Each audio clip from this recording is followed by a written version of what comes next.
যৌবনকালকে আল্লাহ শক্তি বলছে।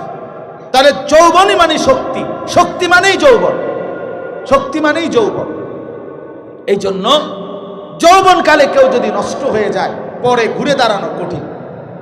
পরে ঘুরে দাঁড়ানো, এই উঠতি বয়সে যে নষ্ট হয়ে যায়, চরিত্রহীন হয়ে যায়, গুনার মজা পাইয়া যায়, নারীর মজা, গুনার মজা, জিনার মজা, ব্যভিচারের মজা, অশ্লীলতার মজা, নিজের হাত, নিজের লজ্জাস্থানকে নাপাক ব্যবহার করার মজা, এই অসভ্যতা যে মজা পেয়ে যায়, ফিরে আসা কঠিন হয়ে যায়, কঠিন হয়ে যায় দোস্ত। এই জন্য বন্ধু, 16 বছর ছোট না, 17 বছর ছোট না। রাসূলুল্লাহ সাল্লাল্লাহু আলাইহি সাল্লামের বিখ্যাত সাহাবী জুবাইর ইবনুল আওয়াম, উনি যখন মুসলমান হয়ে নবীজির সঙ্গী হয়েছেন, তখন ওনার বয়স ছিল 15 বছর।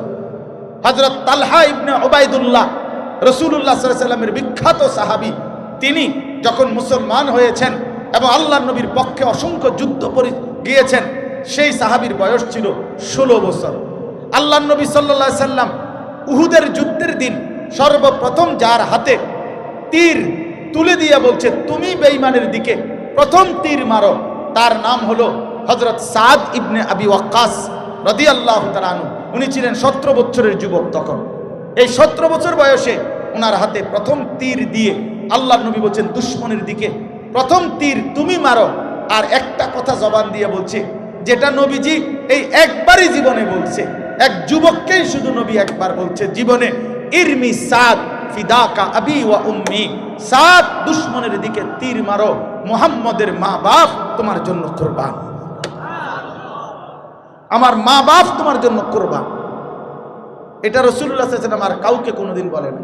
সাহাবীরা বলতো নবীজিকে, ইয়া রাসূলুল্লাহ, আমার মা বাপ আপনার জন্য কুরবান হোক। কিন্তু নবী একবার শুধু এক যুবককেই বলছেন, যুবক তোমার জন্য মুহাম্মদের মা বাপ কুরবান হোক।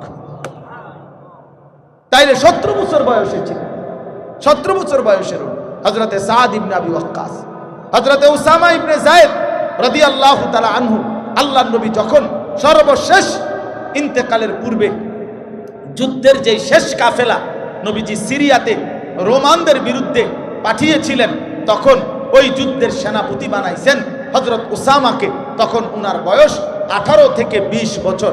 আবু বকর, ওমর, ওসমানের মতো বড় বড় জলিলুল কদর বয়স্ক সাহাবীরা, যারা যোদ্ধা, যারা ইতিপূর্বের সব যুদ্ধে অংশগ্রহণকারী, এমন দক্ষ অভিজ্ঞ যোদ্ধারা থাকার পরেও, বয়স্ক সাহাবীরা থাকার পরেও, আল্লাহর নবী সাল্লাল্লাহু আলাইহি সাল্লামের আখিরি পাগড়ি, আল্লাহর নবীর শেষ সেনাপতি এক নওজোয়ান, শেষ। এরপরে আর কাউকে নবীজি যুদ্ধের ময়দানে পাঠান নাই।